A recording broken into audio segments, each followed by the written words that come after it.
right, guys, welcome back to the podcast. Today, I want to talk about something that's been on my mind, and this has kind of been a very frequent topic here for the team at FilmLaab lately, because I believe it's one of those tools that may seem obvious, but is often overlooked when it comes to building a business, managing a team, executing efficiently and creatively on projects.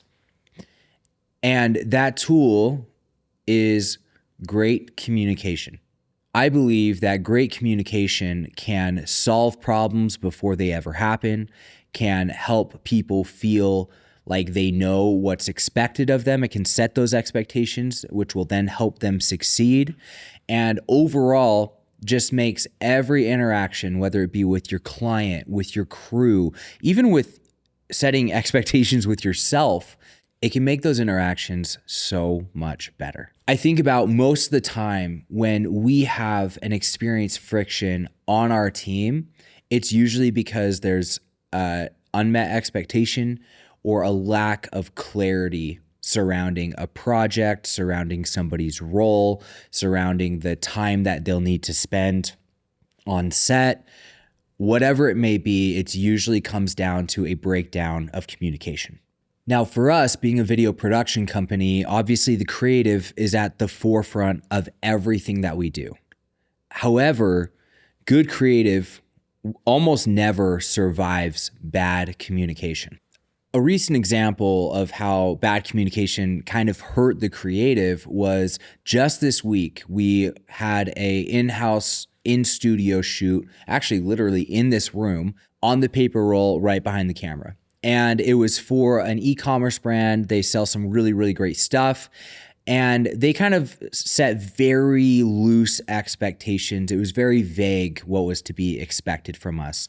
We want X number of photos, and then we want just like 3 generic videos. Now, we were busy with a lot of other productions. Eventually, we got together, started talking pre-production. But in this process, the guy who was going to be filming the video didn't get the expectation set that we needed him to define what those 3 videos are going to look like and how the approach is going to be. And because we didn't take the time to really identify, hey, you are responsible for ideating on this, refining the concepts, and making sure that they're approved and solid, he thought somebody else was taking care of that. Well, we get to the day before the shoot and the questions start coming up. Okay, what are we filming tomorrow? What's the plan? What do we need? Any other elements that we feel like we might be missing? And in that moment, that's when the question came up, well, what are we filming? What are those 3 videos supposed to be? And then it turned into a bit of like a he said, she said. Well, oh, I saw this example, but so-and-so said it should be really easy, or I thought this. And the breakdown of communication got in the way of the creative. And if we hadn't talked about it before, then, and we just showed up on set, then it probably would have been quite a fail. And something that actually isn't that hard to pull off. It really isn't that complicated. In fact, it was so simple that we didn't really communicate and set expectations like we should have, or like we do on almost any other production. So that was a really great learning experience to say, okay, just because something may seem straightforward, it may seem simple, that doesn't mean it doesn't require communication. That doesn't mean we don't need to bring clarity to what it is we're shooting, how we're going to approach it. Because the moment we did that, we spent 5 minutes talking about, okay, here's the examples they sent. Here's the elements we have pulled together, whether it be talent, the paper roll colors, the product, whatever. And here's how we think we can pull off something creative that's going to like tick the boxes for them, but also be something we think is good. And we just took a few minutes to communicate about it and define that. And then everybody felt good. Everybody felt confident. Everybody was happy. Now imagine if we didn't do that. We showed up on set. It would have been messy. We would have been asking the client, okay, what are you wanting here? How do we go about this? We would have been trying to just figure it out on set, but just taking a little bit of time to communicate and get everybody on the same page. Everybody went into that shoot feeling so confident, and it went unbelievably smoothly. Now, communication really is kind of the tissue that connects everything that we do, whether that be in our relationships, whether that be in business, in the creative work that we do, whatever it is. That communication and the ability to set expectations and to get people on the same page, having a shared mission or common goal, is the connective tissue that makes all things work. And that is especially the case within pre-production. Now, pre-production is where you've kind of defined what the creative is already. And obviously that takes a lot of communication, understanding what the client's looking for, you trying to articulate the vision that you have in your head, and then somehow bringing those ideas and your different approaches together into one cohesive approach, and making sure that both the creative team is excited about it and that they know what they need to pull off, and the client feels like it's going to take care of their needs and expectations and do what they need it to do for them. Now, that's obviously just in establishing the creative. So that could be an episode in and of itself, just talking about how important communication is in that aspect. But let's get into how communication truly can impact negatively or positively the pre-production process. Pre-production, and you could also bundle in creative under that, is really where you set the expectations for everyone moving forward on a project. That is, like I said, where you really align on the vision, the approach, the creative approach that you're going to take with pulling this project off. That's also where you align on budget. That's where you align on timelines. That's where you define what the deliverables are. And this is a really important stage that you do not want to skip, because imagine getting to the end of a project and never really having defined exactly what end deliverables the client is expecting, or never really having talked through when do you need these finished videos or assets by. And then you get to the very end and they're like, okay, I need this in 2 days, let's go. Right? That puts you in a very painful, uncomfortable position. And it may be a spot where you're actually going to be letting down the client.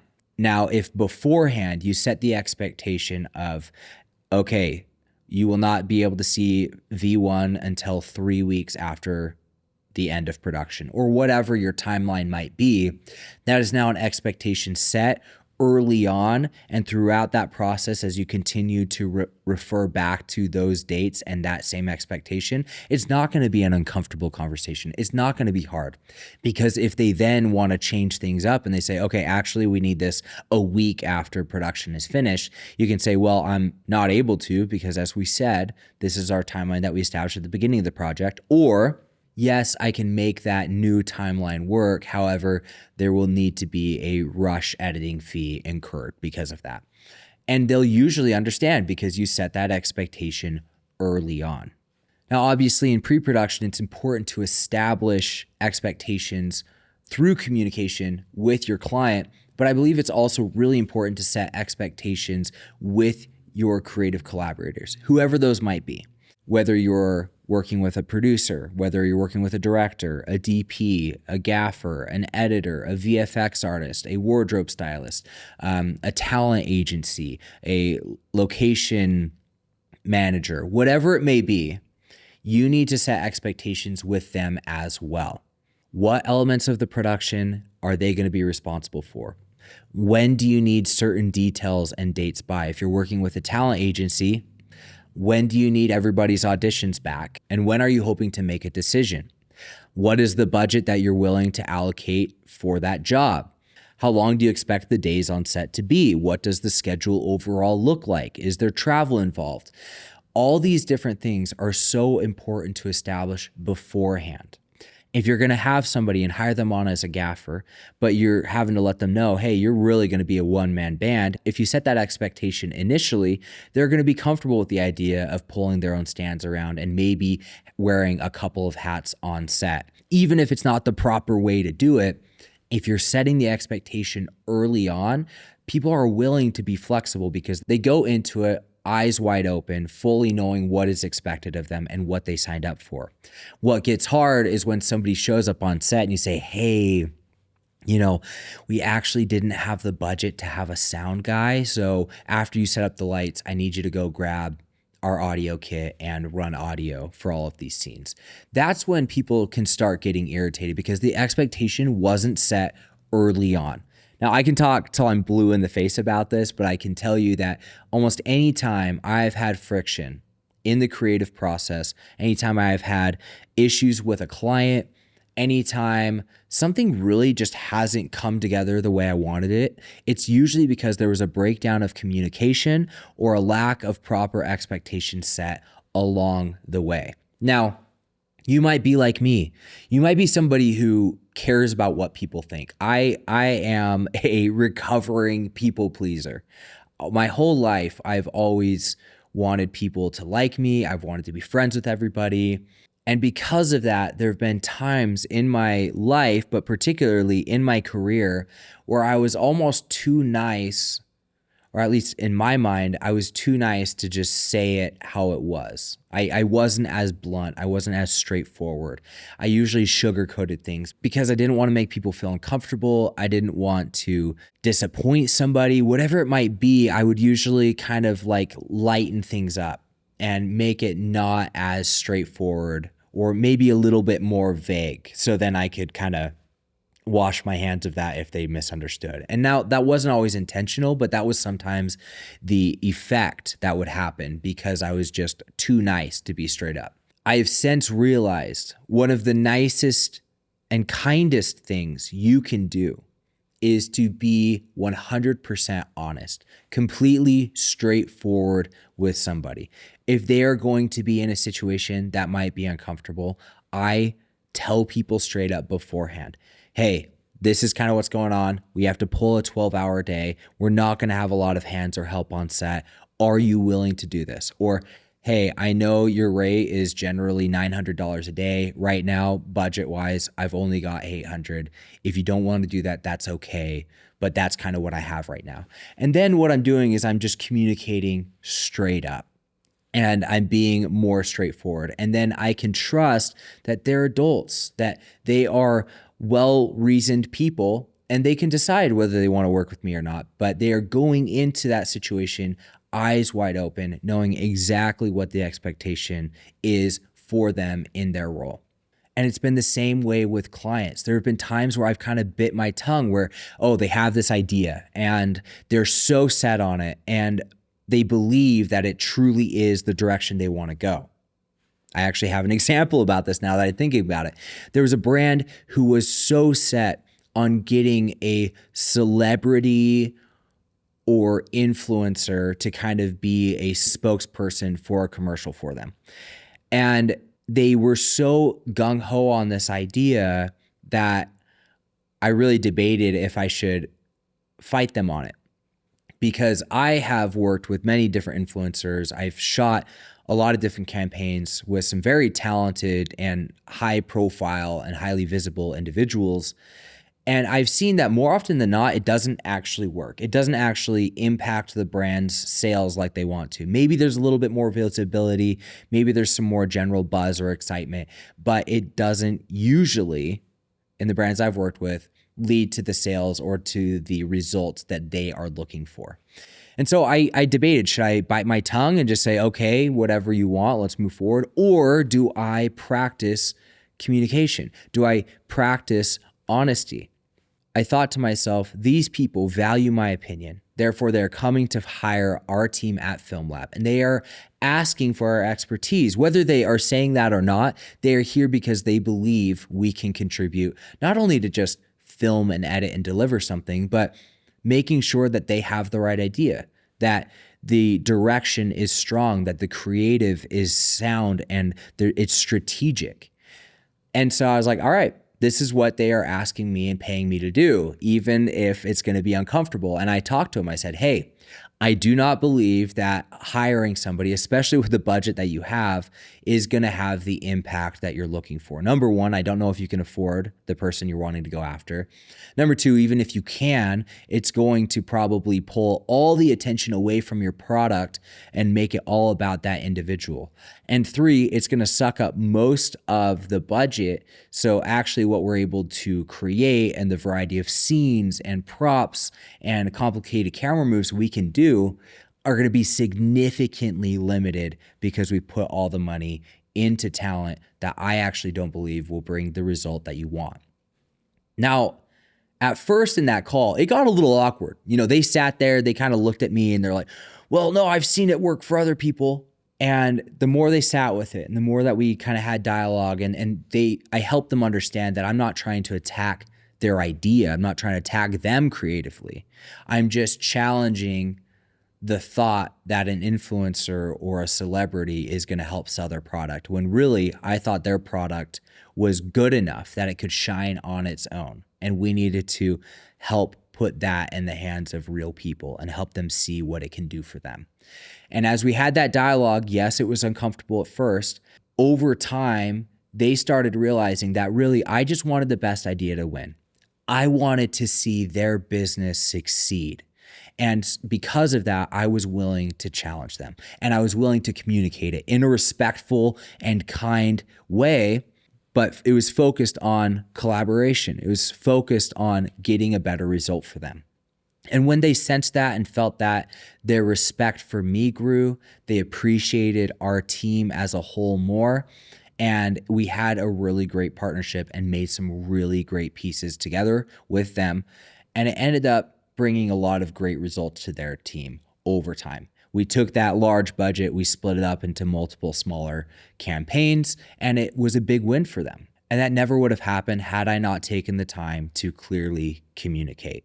Okay, I'm talking a lot about communication, so let me talk to you about how I love using our NanLink app to communicate with our lights. So our friends at NanLight were able to help us hook us up with these lights here in this studio. And what's really cool about this is I am self-recording right now. I don't have a big team of people helping me out, but you look at the production quality of this, it looks amazing. And part of that has to do with having a great set, but a huge part of it is being able to have our lights set up and ready to go. And what's cool, speaking of communication, I can communicate directly from this iPad through the NanLink app to any of the lights inside of the studio.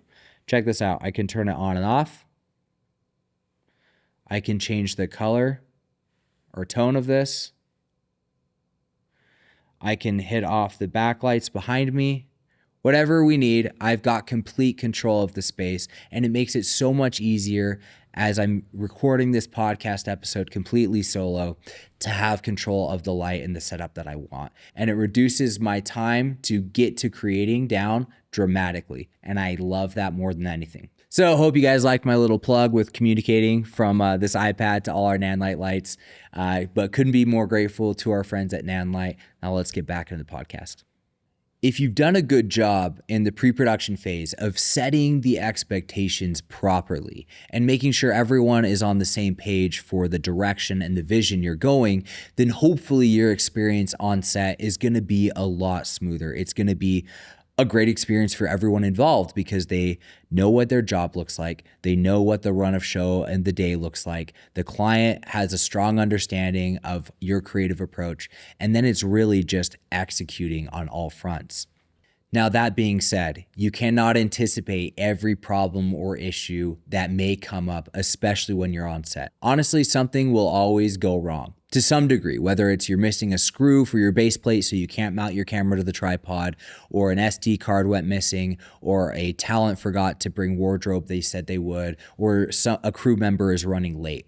Something is always going to come up. It is so important that when things don't go according to plan, and when those situations come up, because inevitably they will, that you utilize communication to help instill confidence in your team. Hey, everything's going to be all right. Let's figure out how we're going to take care of this. Do we need to run to the store and grab another screw? Do we need to go get a new wardrobe item for this person?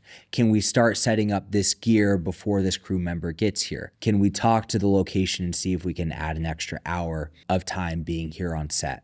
If you're able to communicate with confidence, with clarity, and be solution focused in your style of communication, everyone around you is immediately going to relax, and those problems aren't going to be making mountains out of molehills. You're going to be able to keep those problems small and continue to make the production day go smoothly. One of my biggest things is I do not like drama on set. Now, that being said, it doesn't mean that there shouldn't be any friction on set. Now, I think good creativity and the best products come as a result of friction.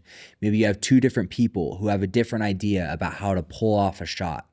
And as they're talking back and forth and discussing it, some people might get irritated and start arguing and start feeling like they're personally being attacked. That is not the point of this. It is these two individuals against the problem. It is us versus whatever just came up, whatever question there is, and how can we work together and talk through our ideas so that we can approach this in a creative way that's efficient and pulls off what we're looking to do overall.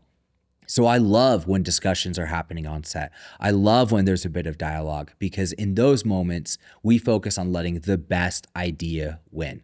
So in communication, especially when you're on set, but really in any aspect of life or business, you need to be willing to set your ego to the side, to be able to let somebody communicate with you very clearly, whether they like your idea, whether they disagree with your approach, whatever it may be. Don't let your ego get in the way. Hear them out, listen to it, and put your logical thinking cap on and be willing to keep your emotions out of it. That is where communication is so big on set. For the problems that come up, for the different ideas and creative solutions that you can come up with, and overall just setting the tone for the day. The way you communicate with your team, the respect you can have, the jokes and laughs that can be shared can be a night or day difference and really make or break somebody's experience with you on set. And I can say I'm so proud of my team at FilmLaab, because every time a client works with us, every time they come on set, we don't use it as an excuse to be more stiff or more stressed out. We use it as an opportunity to communicate, to laugh, to set the tone of, we've been here 1,000 times. This is a great experience. And the client is always leaving feeling so confident that their money was well spent with us and that this is all going to work out. And again, that doesn't mean problems don't come up, but we make sure we're setting a positive and confident tone in the way that we communicate and in the way our personality and like even our aura is communicating that confidence back to the client and back to the rest of the crew. And every project really comes together in the post-production. And that's really where all the creative communication that happened beforehand, the setting and establishing of the vision, the things that went right or went wrong on set, you're taking all of those elements and expectations together, and you're trying to then make sure your editor is clued in about how to pull that off and what the client is expecting, looking for. Maybe, oh, we lost audio on this clip, so don't worry about that. Or we had to scrap this shot because it wasn't working out because of X, Y, and Z. So we thought maybe we could approach it from this direction. And when you communicate all that and then you take it and start putting it together in the edit, that's where communication is at an all-time high. However you can streamline that process, and the more you can make it efficient and clear, the faster you're going to be able to get your edits done and the better they're going to end up being. We use some really great tools that we pay a good amount of money for just to focus on the communication and expectation setting aspect during post-production. One of our favorite tools is Frame.io. You're able to upload a video. You're able to have your clients comment directly on the video. They can draw on images. They can do it based off of time code, and you can see exactly what moments they're talking about, exactly what details they want changed. And that streamlines the entire process for us. No, this is not a sponsored conversation. I just love Frame.io because it is helping that communication process in the post-production process. We've paid for client portals. We practice and have built out email templates, all with setting proper expectations and properly showcasing clearly where we're at in the process of editing, when we need the revisions back, and when they can expect final delivery. A really great example of great communication in post-production was actually a project that I worked with another production company on maybe over a decade ago. They were working with my parents to build out a course. And what they would do is, as they were filming, they would communicate anytime there was a delay. They would communicate it very upfront and say, okay, this has happened. We're going to make sure that we're still on time by doing this, this, and this. Just wanted to keep you in the loop. Then they would ask my parents, okay, I need you to give us feedback by Tuesday, end of day. If we do not get feedback, then that will result in a delay or a shift of schedule. Now, when my parents didn't get back to them, they'd reach out on Wednesday and say, because we've now missed the deadline that we established, we are now behind, and that may affect our long-term schedule and final delivery. And because they'd set that expectation and they'd communicated every step of the way, my parents knew it was on them because they didn't get the feedback in time, or they didn't get the script revisions back to them in the designated timeline they'd all agreed to. And it resulted in way less friction. There were not arguments. There was more accountability for everyone involved. And so if you can do that with your clients, with your team, whatever, setting those expectations of, if we do not get feedback by this time, it will result in delays, or I need you to get this edit done, even if that means you have to stay up till 11 p.m.